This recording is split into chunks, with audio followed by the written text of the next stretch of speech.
The conditions of New Orleans prison are horrible. Before we hear from one of the men that escaped, I'm about to show you how the system is corrupted. let's look at this brief history of events. And investigation inside the Orleans Parish Prison. Authorities are now speaking out about what they found. Amidst an ongoing investigation into contraband inside OPP, the district attorney's office says it is now ready to file charges against inmates into the smuggling of cell phones. As many as 15 cell phones were brought into prison, according to the DA's office. This comes on the heels of that explosive video released during consent decree hearings a year ago. In it, inmates are drinking beer, doing drugs, and flashing a gun. The sheriff says an internal investigation then found no contraband, but within weeks the DA charged numerous inmates in the incident, some of which have already pleaded guilty. Gussman has repeatedly said the incident happened 4 years ago and that the house of detention where the video was reportedly shot was closed. The district attorney says the sheriff has not tried to cover up problems there and has allowed access to the jail during their investigation. A spokesman for Sheriff Marlon Gussman says he was unavailable for comment on this story today. Before his re-election, he talked about the video on the WDSU hot seat. How it happened, I'm not really sure. You know, we investigated.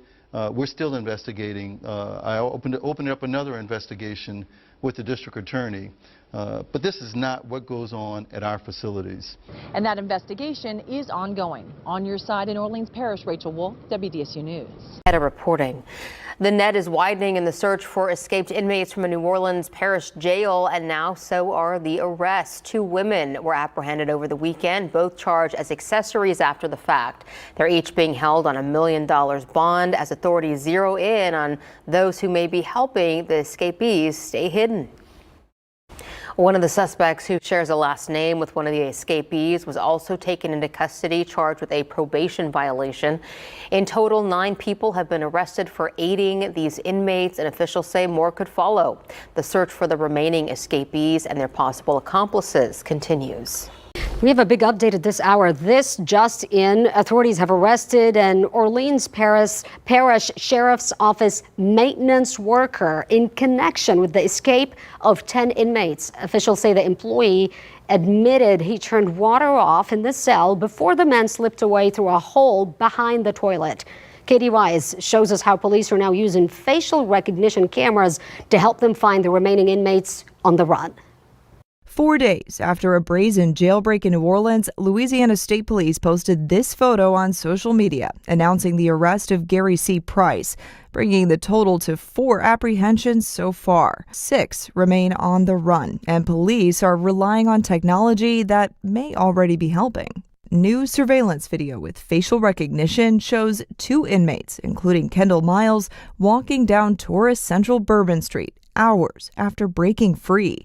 Miles was arrested roughly an hour later. He was found hiding under a car. But sources tell CBS News there was a delayed response after changes were made last month to the camera's alert system, changes the city allegedly requested over misidentification concerns. We need those cameras. Attorney General Liz Murrell supports the cameras, managed between state police and a nonprofit called Project NOLA. Those cameras are enormously beneficial tools, and I think you can see in the reality of that having played out in this situation. But the ACLU claims the cameras lack oversight and raise civil rights concerns. Witnesses are under threat right now. I think we do everything that we can to bring these people back in. Murrell is leading the investigation into who may have helped the 10 inmates escape. One of the questions that I think is on a lot of people's minds is just, where were the guards? You know, so that's all part of our investigation. Nobody wanted this to happen, but if it can take us to a better place and a more secure facility, I think that's good. And over the weekend, the governor transferred all State Department of Corrections inmates out of this prison here behind me to go serve their time somewhere else. Meanwhile, the New Orleans City Council is meeting to discuss whether or not budget problems are partially to blame for the security breakdowns here.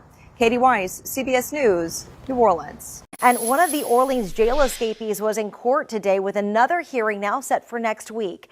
Gary Price, as you know, along with 9 other inmates, broke out of the Orleans Justice Center in mid-May, but he was captured days later. Today's court hearing was related to a prior charge before the escape, which included aggravated battery, aggravated assault with a firearm, and false imprisonment with a weapon. The court ruled that the final discovery hearing is set for July the 10th, in which he will not be there, and a motions hearing hearing is set for August. Price is currently in Angola. All new at noon. Why was I even in jail? That's what I'm trying to show y'all. That's why I left the jail. And they have a lot more brothers that's innocent, just like me, that's trying to prove their innocence. That's why they ran. He said that I broke out. I didn't break out. I was let out. My name is Antoine Massie. The guy who said that I threatened him with a shank, the maintenance guy, how could I threaten you with a shank? News this afternoon, one of the 10 escaped inmates from Orleans Justice Center has been recaptured this afternoon. After a 6-week manhunt, Antoine Massie, one of Louisiana's most wanted men, has been captured, bringing to an end a dramatic escape that captivated national attention. Massie was one of 10 inmates who broke out of a rotting jail in New Orleans on May 16, 2025, in what was described as one of the biggest jailbreaks in Louisiana history. These stunning images from inside a New Orleans jail cell where 10 inmates, some charged with murder, escaped, sparking an urgent citywide manhunt. The toilet dislodged from a cell wall, exposing an opening. Scrawled on the wall above, "We innocent and too easy," with an arrow toward the hole where they escaped, out of view of the officer on duty. The escape involved an intricate plan, beginning with a maintenance worker allegedly cutting off the water to cells, allowing inmates to force open a faulty cell door, rip a toilet from the wall, and escape through the hole it created, even leaving a note for jail staff. While on the run, Massie gained significant attention by posting videos to social media, claiming he was let out rather than having broken out. In these videos, he asserted his innocence regarding charges. This is a legalized affidavit saying all allegations against me is false. While claiming he couldn't afford a lawyer to prove his innocence and pleading for help from public figures like Meek Mill, Lil Wayne, Youngboy, and Donald Trump. As far as why I was in Orleans Parish Jail,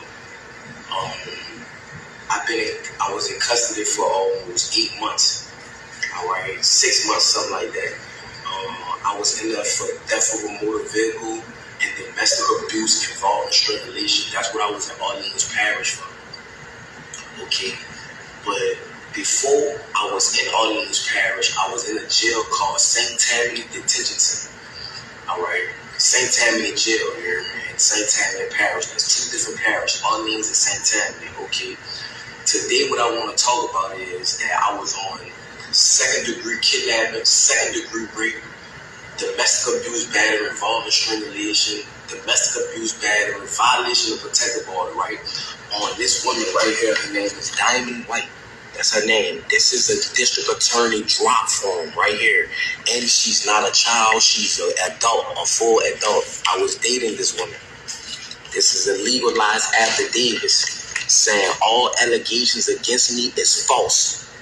You remember, all allegations against me is false. I was nowhere around her or none of that during the timing of the date, which was November the 10th of 2024. Okay, so I was in St. Tammany, right, and I was on a regular domestic charge, right. So they put a parole hold on me because I was on a domestic charge. So with that being said, is that once that occurred, and the charges was refused or whatever, they shipped me to Orleans Parish where I had more open charges. It was the theft of a motor vehicle and the domestic abuse, battery involving strangulation. So once I got in Orleans Parish Jail, all right, I have from the district attorney's office, this woman who they say that I initially raped in another parish and in Orleans Parish is the same woman here. It's not different females. It's the same grown woman, not a child, a grown woman. Okay, she did the same thing in Orleans Parish, right? Correct. I'm about to show you how the system is corrupted. Okay, she did this, right? Saying all allegations against me is false, and she even saying it. You know, she let them know the truth that I never did this to her. I never hit her. I was nowhere around her. Nothing. Massie, I'm one of the ones that was let out of GC. What I want to talk about today is as far as why I was in Orleans Parish Jail. I was in custody for almost 8 months. All right, 6 months, something like that. I I was in there for theft of a motor vehicle and domestic abuse involving strangulation. That's what I was in Orleans Parish for. Pursue charges on me because of my prior history. Who I was in the past is not who I am today. So I'm asking for the media. I don't even have a lawyer to help me. I'm asking for help. That's why I ran. You feel me? I'm a grown man. I have kids. I have a mother. I have a baby mother, a child, my children mother. Like it's a lot going on. And that's why I ran. I need help. You feel what I'm saying? Orleans Parish and St. Tammany is one of the corruptest parishes in the world. And I'm asking for help. It's a lot of corruption. It's jiggins, all type of stuff going on, and they covering it up. They don't care about nothing. In the state of Louisiana, this is something that needs to go under a federal investigation.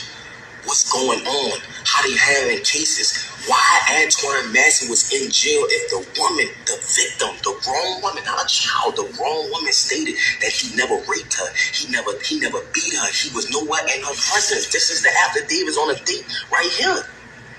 This is the drop form from the district attorney office. This woman when did this. I didn't do this. Look, it's legally dated.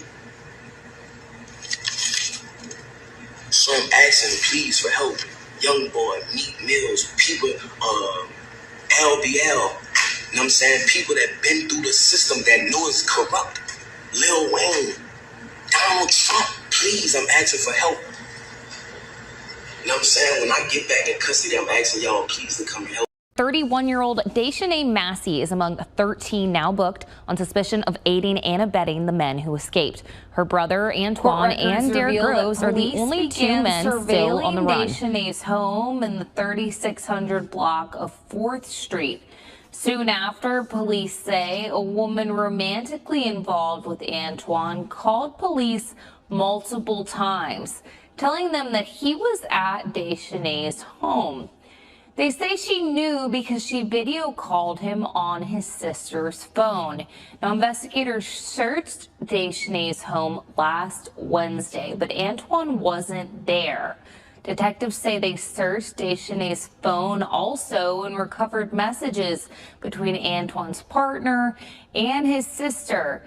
They say the women shared press releases and agreed that they hope he, quote, never gets caught. Police say they also discovered that last Monday at about 5:30 in the evening, Antoine's alleged partner shared a live location with Daishanay. Police say it was later deleted. Investigators spoke with both women later, which they say uncovered that Antoine post-escape by knowingly placing false tips to law enforcement. Investigators have also secured a warrant against Antoine's romantic partner. Massie's highly public social media activity ultimately led to his downfall. Tips from the public, spurred by his online posts, guided authorities to a home that was raided by SWAT, where officers recovered clothing seen in his videos. A subsequent tip to New Orleans police led to his capture approximately 4.5 hours later in Holly Grove, the neighborhood where Lil Wayne grew up, following his rebooking into the same New Orleans jail from which he escaped. They had been waiting on tips, in fact, pursuing some of them unsuccessfully until today. This tip panned out. Somebody will be collecting $50,000. It came through Crime Stoppers. Other agencies involved, the U.S. Marshals were kind of leading the search, yes. But instrumental and at this residence were representatives of the New Orleans Police Department, Louisiana State Police, U.S. Marshals, of course, along with JPSO, not far from the Jefferson Parish border. Yeah, it's right on the line. They assisted. Obviously, they were taking, no chances or risks with these. This particular escaped inmate being considered potentially armed, potentially dangerous, yes. But it ended peacefully. He's now back in custody. Obviously, he'll be facing a charge of escape in addition to the previous charges for which he was being held at the Orleans Justice Center of domestic violence that included rape. Yes, absolutely. Now, this area that we were looking at on your screen, this is a map where that house is, where Antoine Massie, one of the Orleans Justice Center escapees, was taken back into custody. If you're just joining us, that happened just a few moments ago. This area is really not too far from Xavier University's campus, which may be a bit unnerving for some parents out out there who may be watching this to know that Antoine Massie was hiding out in a house right there, not that far from the Costco where a lot of people frequent. You know, hundreds, thousands of people go through that Costco every day. And apparently Antoine Massie did not get far. Was he lying about his innocence, or does he legitimately need help?